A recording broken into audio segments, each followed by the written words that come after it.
6 that is molecular basis of inheritance. इस chapter के अंदर इनहेरिटेंस के लिए जो रिस्पॉन्सिबल मॉलिक्यूल्स है उसके बारे में बात की है।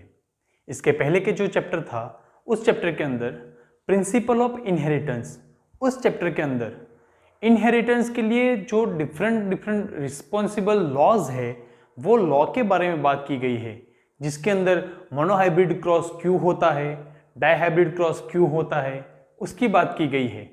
इस चैप्टर के अंदर हम लोग वो मॉलिक्यूल्स की बात करेंगे जो इनहेरिटेंस के लिए रिस्पॉन्सिबल है।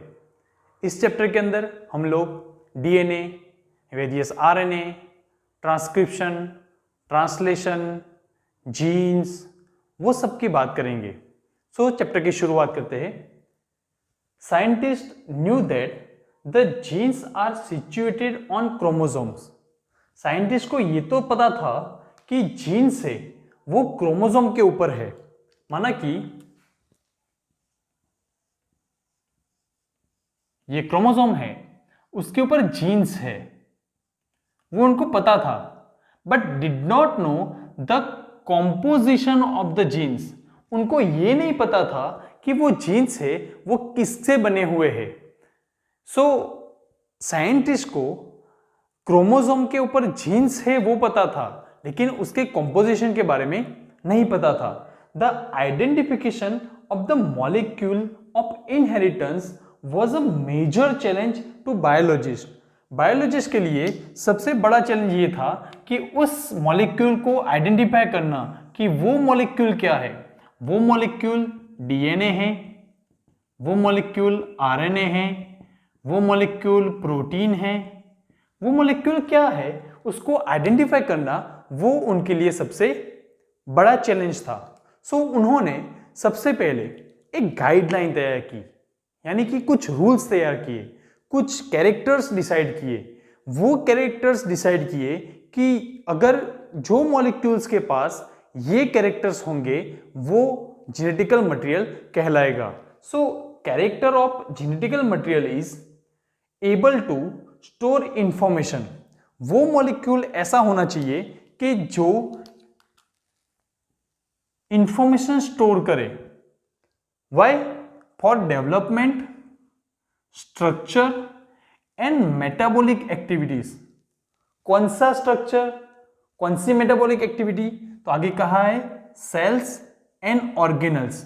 वो मटेरियल ऐसा होना चाहिए कि जिसके पास ऐसी इंफॉर्मेशन हो कि जो डेवलपमेंट के लिए काम आए, structural and metabolic activity cell की मेंटेन करे या ऑर्गेनल की मेंटेन करे, उसको जेनेटिकल मटेरियल कहेंगे। दूसरा पॉइंट है can be replicate with high accuracy. जब रेप्लिकेशन की प्रोसेस हो, जब डबलिंग की प्रोसेस हो, 1 में से 2, 2 से 4, वो डबलिंग की प्रोसेस हो, उस वक्त हाई एक्यूरेसी से रेप्लिकेट कर पाए, उसके अंदर एक भी मिस्टेक ना हो, उस तरह का रेप्लिकेशन हो during cell division and transmitted from generation to generation. वो मॉलिक्यूल ऐसा होना चाहिए कि जो एक जनरेशन से नेक्स्ट जनरेशन, उससे नेक्स्ट जनरेशन, उस तरह से पास हो, लेकिन उसके अंदर चेंज ना हो। पहला मुद्दा था स्टोर इंफॉर्मेशन। उसके पास ऐसी इंफॉर्मेशन होनी चाहिए कि जो structural and metabolic activity cell की या ऑर्गेनल की मेंटेन कर सके। सेकंड पॉइंट है रेप्लिकेट विथ हाई एक्यूरेसी। वो हाई एक्यूरेसी से रेप्लिकेट कर पाए and generation to generation transfer हो पाए। थर्ड पॉइंट है able to rare mutation that leads to evolution. वो मॉलिक्यूल्स के अंदर कुछ जनरेशन पास होने के बाद थोड़ा सा म्यूटेशन हो, एंड वो म्यूटेशन ऐसा हो कि जिसकी वजह से कुछ ऑर्गेनिज्म में ऐसे बदलाव आए ताकि वो ऑर्गेनिज्म कुछ बेटर कर पाए, उनके अंदर कुछ बेटर कैरेक्टर्स डेवलप हो, उस तरह का म्यूटेशन हो, उसको भी जेनेटिकल मटेरियल कहेंगे। सो जो जेनेटिकल मटेरियल के पास ये तीनों पॉइंट हो उसको जेनेटिकल मटेरियल कहेंगे। सो साइंटिस्ट के अंदर ये एक क्वेश्चन था कि वो जेनेटिकल मटेरियल ऐसे कैरेक्टर्स डीएनए के अंदर है, आरएनए के अंदर है या प्रोटीन के अंदर है सो हम लोग इस चैप्टर के अंदर कुछ एक्सपेरिमेंट्स पढ़ेंगे एंड वो एक्सपेरिमेंट्स के अंदर हम लोग ये प्रूव करेंगे कि वो जेनेटिकल मटेरियल क्या है। लेकिन वो सब समझने से पहले हम लोग न्यूक्लिक एसिड के बारे में समझे कि ये न्यूक्लिक एसिड क्या है। सो न्यूक्लिक एसिड मेन दो तरह के होते हैं, one is DNA and the another is RNA. DNA को कहेंगे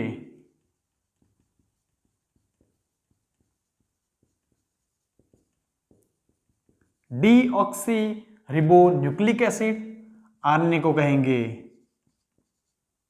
रिबोन्यूक्लिक एसिड।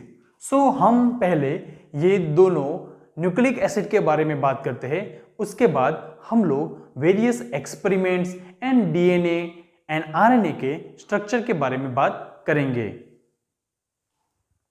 अब हम लोग दो तरह के जो न्यूक्लिक एसिड है, डीएनए एंड आरएनए, उसके बारे में बात करेंगे। So DNA first identify by Friedrich Miescher, ये साइंटिस्ट थे Friedrich Miescher in 1869 and he coined the term nuclein. Friedrich Miescher 1869 के अंदर उन्होंने फर्स्ट आइडेंटिफाई किया था एंड उन्होंने टर्म दिया था न्यूक्लियन। उसके बाद दूसरा एक साइंटिस्ट थे जिनका नाम है Altmann, found this substances to be acidic in nature. ये जो डीएनए है वो एसिडिक इन नेचर है। क्यों एसिडिक इन नेचर है वो हम लोग डिटेल में नेक्स्ट वीडियो के अंदर बात करेंगे, लेकिन अभी आपको इतना कह दूं कि ये जो डीएनए है उसके अंदर फॉस्फेट प्रेजेंट होते हैं एंड फॉस्फेट होने की वजह से वो एसिडिक है। So acidic in nature, so the name it nucleic acid. Friedrich Miescher ने न्यूक्लियन नाम दिया था। ये जो न्यूक्लियन डीएनए जो है वो एसिडिक इन नेचर है, इसलिए उसका नाम दिया nucleic acid. Long polymer of deoxy ribonucleic acid. So DNA है वो डीऑक्सी रिबोन्यूक्लिक एसिड है, वो एक लंबा पॉलीमर है, लंबी एक चेन है। वो जो चेन है उसका मोनोमर यूनिट है, एक जो यूनिट है उसको कहते हैं डीऑक्सी रिबोन्यूक्लियोटाइड। डीऑक्सी रिबोन्यूक्लियोटाइड वो एक मोनोमर है, दूसरा मोनोमर, तीसरा मोनोमर, इस तरह से जब पूरी चेन बनती है, पूरा पॉलीमर बनता है, उसको डीऑक्सी रिबोन्यूक्लिक एसिड कहते हैं। Acidic in nature and present in nucleus, mainly DNA nucleus के अंदर प्रेजेंट होता है। साइटोप्लाज्म, लाइक एग्जांपल यहां पे लिखा है प्रोकैरियोट्स। प्रोकैरियोट जो ग्रुप है उसका जो जेनेटिकल मटेरियल है वो जेनेटिकल मटेरियल उसके साइटोप्लाज्म में ही होता है। सो साइटोप्लाज्म के अंदर होता है। एंड ऑर्गेनल्स, कुछ ऑर्गेनल्स है जिनके अंदर डीएनए होता है, वो अपना खुद का डीएनए उसके ऑर्गेनल्स के अंदर प्रेजेंट होता है। And the length of the DNA is defined by number of nucleotides. कितने न्यूक्लियोटाइड्स उसके अंदर प्रेजेंट है, वो न्यूक्लियोटाइड या वो बेस पेयर के हिसाब से डीएनए का लेंथ डिसाइड होता है। सो न्यूक्लियोटाइड्स नंबर जितने ज्यादा होंगे उतना लंबा डीएनए होगा, जितने न्यूक्लियोटाइड्स उसके अंदर कम होंगे उतना शॉर्ट डीएनए होगा। एंड डीएनए जो है वो जनरली डबल हेलिकल स्ट्रक्चर होता है। So we can also write here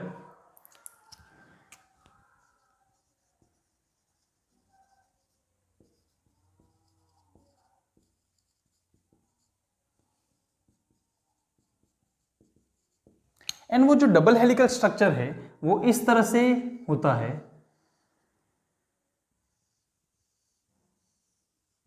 so इस तरह से डबल हेलिकल स्ट्रक्चर वो डीएनए होता है। सो इसको डीएस डीएनए भी कहते हैं।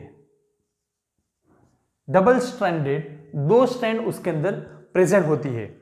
उसके बाद हम लोग आरएनए की बात करें, आरएनए को कहते हैं रिबोन्यूक्लिक एसिड। इसके अंदर डीऑक्सी रिबो, इसके अंदर रिबो। सो बेसिकली वो जो पेंटोज शुगर है उसकी वजह से एक को रिबोन्यूक्लिक एसिड कहते हैं, एक को डीऑक्सी रिबोन्यूक्लिक एसिड कहते हैं। सो ये रिबोन्यूक्लिक एसिड है, जनरली सिंगल स्ट्रैंडेड होती है। सो single stranded structure SS, single stranded को SS लिखते हैं, डबल स्ट्रैंडेड को DS लिखते हैं। It is a polymer of ribonucleotide. So जो पूरा चेन होता है वो रिबोन्यूक्लियोटाइड की चेन होती है एंड उसकी वजह से जो पॉलीमर है RNA वो फॉर्म होता है। Some organisms have RNA as genetical material. कुछ ऑर्गेनिजम्स है उसके अंदर जो जेनेटिकल मटेरियल है वो RNA होता है। Like example